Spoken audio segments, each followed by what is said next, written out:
আসসালামু আলাইকুম সবাইকে। তারেক যে দেশে ফিরতেছে, আমি এই কথাটা আরো ৩ মাস আগে বা ৬ মাস আগে বলছিলাম যে ৩ মাস পরে উনি দেশে ফিরে আসবে।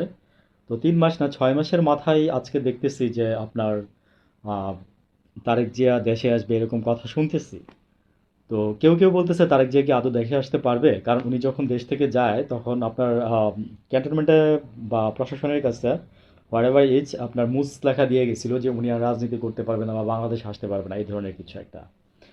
তো আজকে বাবর সাহেব আপনার স্বরাষ্ট্র মন্ত্রণালয়ে গেছে জাহাঙ্গীর সাহেবের সাথে দেখা করতে।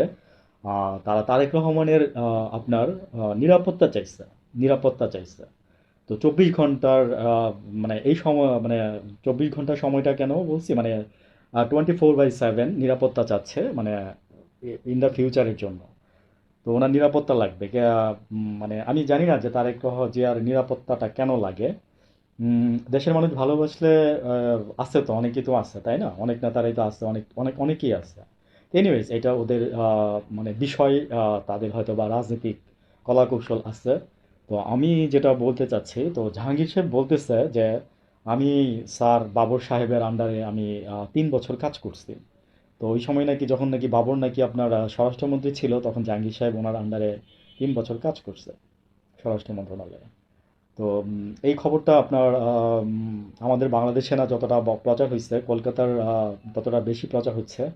আর বাংলাদেশে সম্ভবত সময় টিভি কিংবা যুগান্তর পত্রিকা, আমার ভুল হতে পারে, সরি ফর দ্যাট, কোনো জায়গায় আছে, আপনারা দেখে নিতে পারেন। তো বাবুর সাহেব আজকে গেছে আপনার স্বরাষ্ট্র মন্ত্রণালয়ের কথা বলছে জাহাঙ্গীর সাহেবের সাথে। তো তারেক জিয়া আসতেছে দেশে। এখন তফসিল ঘোষণার আগে আসবে না তফসিল ঘোষণার পরে আসবে, এটা একটা বিষয় সবাই বলতেছে কথাবার্তা, কিংবা আদৌ আসতে পারবে কিনা। এবং তারেক জিয়া যদি এখন না আসে, আমি বলবো যে আপনার দল সামনে নির্বাচনে জিততে পারবে কিনা সন্দেহ আছে। ইভেন আমি আপনাকে আরেকটা পারসেপশন বলি, সেটা হচ্ছে যে আপনারা এখন যেরকম বাংলাদেশের মানুষের মনে আছেন, দেখেন একটা বছর আগে যখন আজকে থেকে এরকম হয়েছে, ঠিক এমন দিনেই কিন্তু 5ই আগস্টের পরে এমন দিনে একটা মাস 15টা 20টা দিনের মধ্যে আপনারা এরকম শুরু করে দিচ্ছেন। মানুষের মন থেকে তখনই উঠতেছিলেন, মানুষ যখন বলা বলি করতেছিল বিএনপি ক্ষমতায় আসবে না বা আসতে পারবে না, মানে আমি তখন মনে মনে হাসতাম যে না, এটা কি বলে।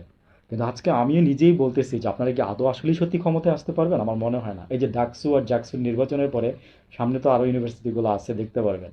বুঝছেন? তো আমরা কিন্তু গলা ছিঁড়ে বলতেছিলাম আপনাদের, ভাই আপনারা একটু থামেন থামেন থামেন। ঠিক আছে?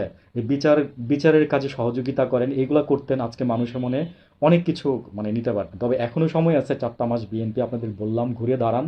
ঘুরে দাঁড়ানোর জন্য 4টা মাস যথেষ্ট সময় আছে। ঘুরে দাঁড়ান বিএনপি, ভালো থাকবেন। আসসালামু আলাইকুম।